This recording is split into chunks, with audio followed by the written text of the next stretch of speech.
pessoal! No vídeo de hoje vamos fazer alguns exercícios sobre o que a gente aprendeu sobre dinâmica dos movimentos de um corpo. Então, o primeiro exercício está aparecendo na tela para vocês. Nas figuras a seguir, identifique as forças que atuam sobre, letra A, um corpo que cai livremente no vácuo próximo à superfície terrestre. Letra B, uma caixa apoiada sobre uma superfície plana horizontal em repouso. Letra C, um bloco que desliza por um plano inclinado, sem atrito, no vácuo. Letra D, um carrinho puxado por um fio sobre um plano horizontal, sem atrito. Então vamos lá. O primeiro exercício pede para a gente identificar as forças que estão atuando em cada situação. E a gente tem a situação A, B, C e D. Na situação A, a gente tem um corpo em queda no vácuo. Um corpo em queda no vácuo quer dizer que no vácuo não tem resistência do ar, então a gente pode desprezar a resistência do ar nesse caso. Um corpo em queda vai sofrer a ação de uma força para baixo, a força de atração do campo gravitacional da Terra. Então, no caso de um corpo em queda no vácuo, ele vai estar sob a ação da força peso ou da força gravitacional. Como não tem resistência do ar, nada disso, porque ele está no vácuo, só vai ter a ação de uma força. Então, vai ser a ação da força peso. Na letra B, a gente tem uma caixa apoiada sobre uma superfície plana, horizontal e em repouso. Então, a caixa ela está com velocidade igual a zero. Então, ela está em repouso, ela está parada sobre a superfície. Então, quais são as forças que vão atuar? Força-peso. A força-peso vai atuar em qualquer corpo próximo à superfície da Terra. Então, a gente vai ter aqui uma força para baixo sempre, que vai ser a força-peso. Além disso, a caixa está apoiada sobre uma superfície. Quando a gente tem um corpo apoiado sobre uma superfície, a superfície de apoio faz uma força no objeto. É a força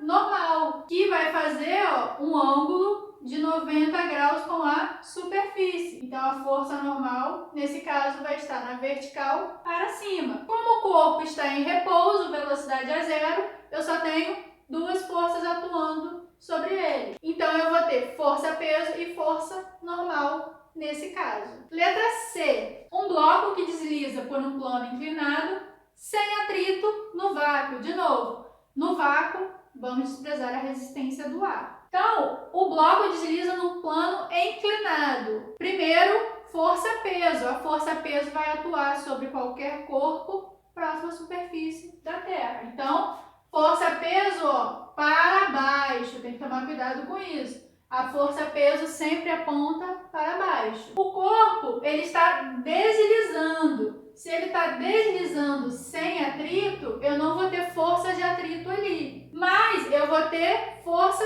normal. Por quê? Ele está apoiado sobre o plano, sobre a superfície do plano. Nesse caso, a força normal ela vai estar inclinada, porque ela tem que fazer um ângulo de 90 graus com a superfície, já que a força normal sempre faz um ângulo de 90 graus com a superfície, que nesse caso é o plano inclinado aqui. Então, eu vou ter força-peso, de novo, e força normal. Na letra D, um carrinho puxado por um fio sobre o plano horizontal sem atrito. Então, se é sem atrito, a superfície não vai exercer atrito com o carrinho. Então, a gente não vai ter força de atrito. Mas, sempre que um objeto for puxado por um fio, então esse fio vai fazer uma força de tração puxando esse objeto. Então, eu tenho aqui uma força de tração que segue a direção do fio. Além da força de tração exercida pelo fio,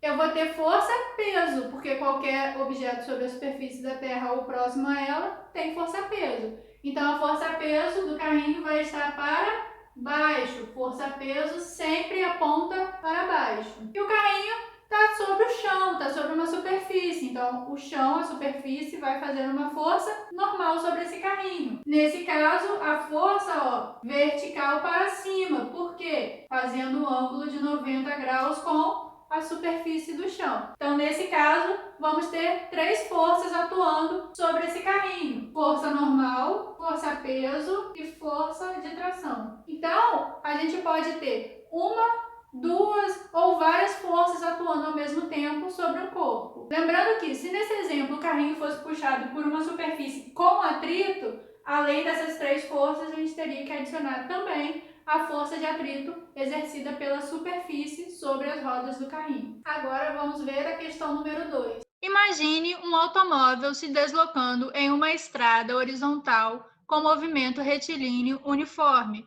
O motor comunica ao carro uma força de propulsão de 1.500 newtons. Responda às questões. Letra A. Qual o valor da resultante das forças que atuam no automóvel? Justifique sua resposta. Letra B. Qual o valor das forças de retardamento que tendem a contrariar o movimento do carro? Justifique sua resposta. Então, na questão número 2, a gente tem um carro, um automóvel, com movimento retilíneo uniforme. O que quer dizer isso? Movimento retilíneo uniforme quer dizer velocidade constante. E o motor do carro vai dar uma força de propulsão de 1.500 newtons para esse carro se movimentar. E a letra A pergunta: qual vai ser a força resultante que atua sobre esse carro? Se o carro se movimenta com movimento retilíneo uniforme, sempre que aparecer isso, quer dizer que a força resultante é nula. Então, eu já sei que a força resultante sobre esse carro vai ser zero, vai ser nula. Por quê? Pois o corpo encontra-se em movimento retilíneo uniforme, velocidade constante. Então, sempre que o corpo se movimentar em movimento retilíneo uniforme com velocidade constante, quer dizer que a força resultante sobre ele é igual a zero. A soma das forças que atuam sobre ele é igual a zero. Na letra B, quer saber o valor da força de retardamento, que vai ser contrária ao movimento do carro. Essa força de retardamento é a força de reação. Já que o movimento é um movimento retilíneo uniforme, resultante igual a zero, então a força de propulsão vai ser igual à força de retardamento. Então, a força de retardamento vai ser igual a 1.500 newtons também. Dê uma olhada agora no exercício número 3. Um corpo de massa m, sob a ação de uma força de módulo F, sofre uma aceleração A. Se aumentar a massa do corpo sob a ação da mesma força, o que acontecerá com a aceleração sofrida? Justifique sua resposta. Então, na questão número 3, a gente tem um corpo de massa m que sofre a ação de uma força F e adquire a aceleração A. Se a gente aumenta a massa desse corpo e mantém a força com o mesmo valor, com o mesmo módulo, o que vai acontecer com a aceleração? Vai aumentar, vai diminuir, vai ficar igual? A gente vai ter que analisar a segunda lei de Newton, a equação da segunda lei de Newton. Então, eu quero que a força fique igual, mantenha o mesmo valor, mas a massa vai aumentar. Então, se a gente olha para essa equação aqui, a gente tem que a força resultante é igual a massa vezes a aceleração. Então, o valor da força depende da multiplicação do valor da massa pelo valor da aceleração. Então, essa multiplicação ela tem que manter o mesmo valor para que essa força fique igual. Então, se eu aumentar o valor da massa, para que essa multiplicação dê o mesmo resultado, eu tenho que diminuir o valor da aceleração. Na matemática, quando eu tenho duas grandezas que são contrárias, o que quer dizer isso? Quando o valor de uma aumenta, o outro tem que diminuir para que o resultado seja igual, a gente chama essas grandezas de grandezas inversamente proporcionais. Se uma aumenta, a outra tem que diminuir necessariamente. Então, no exercício número 3, a aceleração vai diminuir. Por quê? Porque a massa e a aceleração são inversamente proporcionais. Se a massa aumenta, necessariamente a aceleração diminui. Dei uma olhada agora no exercício número 4. Com base nos conceitos das leis de Newton, analise as sentenças e marque V na verdadeira e F na falsa. Letra A. As forças de ação e reação sempre ocorrem em pares e atuam sobre o mesmo corpo. Letra B. Se nenhuma força atua sobre o corpo, ele necessariamente estará em repouso. Letra C. Se um corpo está em movimento retilíneo uniforme, necessariamente a força resultante que atua sobre ele é nula. Letra D. Se um corpo está em movimento retilíneo uniforme, necessariamente sobre ele atua uma força. Então, no exercício número 4, é uma questão de verdadeiro ou falso. Então, a gente vai ter que olhar as opções A, B, C e D e ver qual é a afirmação verdadeira e qual é a falsa. Na letra A afirmação é a seguinte: as forças de ação e reação sempre ocorrem em pares e atuam no mesmo corpo. Essa primeira afirmação ela é falsa. Por quê? A gente viu na terceira lei de Newton que as forças elas ocorrem em pares, só que atuam em corpos diferentes. Então a letra A é falsa por quê? Porque as forças ocorrem em pares, mas atuam em corpos diferentes. Na letra B, se nenhuma força atua sobre um corpo, ele necessariamente está em repouso, vai ser falso também. Por quê? Não é porque não tem nenhuma força atuando ali que o corpo vai estar em repouso. Ele pode estar em movimento retilíneo uniforme, ele pode estar se movendo com uma velocidade constante, mas as forças resultantes que atuam ali é igual a zero. Letra C, se um corpo está em movimento retilíneo uniforme, necessariamente a força resultante é nula? Verdadeiro.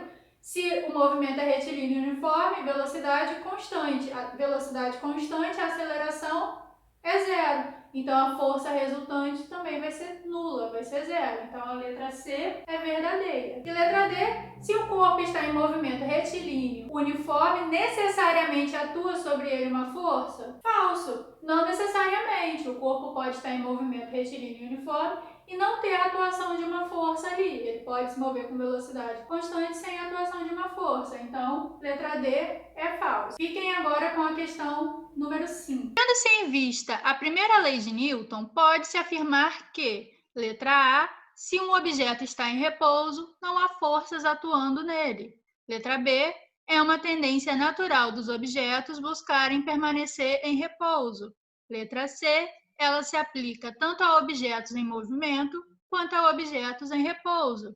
Letra D, uma força sempre causa o movimento de um objeto. Na questão número 5, é uma questão que a gente vai ter que marcar a opção correta relacionada à primeira lei de Newton, a lei da inércia. Na letra A está falando o seguinte: se um corpo está em repouso, não há forças atuando sobre ele. Não é isso que a primeira lei fala. O corpo ele pode estar em repouso, mas a soma das forças, a resultante das forças é igual a zero. Letra B, é uma tendência natural dos corpos permanecer em repouso. Está errado. A gente viu que se acreditava nessa ideia na Grécia Antiga, na época de Aristóteles. Mas com Galileu, essa ideia mudou. E a tendência natural dos corpos não é estar em repouso, é estar em repouso ou em movimento retilíneo uniforme desde então. Letra C, a primeira lei se aplica tanto a corpos em repouso como corpos em movimento. Correto. A primeira lei, ela vai ser aplicada tanto para corpos em repouso ou corpos em movimento retilíneo uniforme. Então, a opção correta seria a letra C. Vamos só ver a última opção, letra D. Uma força sempre causa o movimento de um objeto. Nem sempre. Se a soma das forças for igual a zero,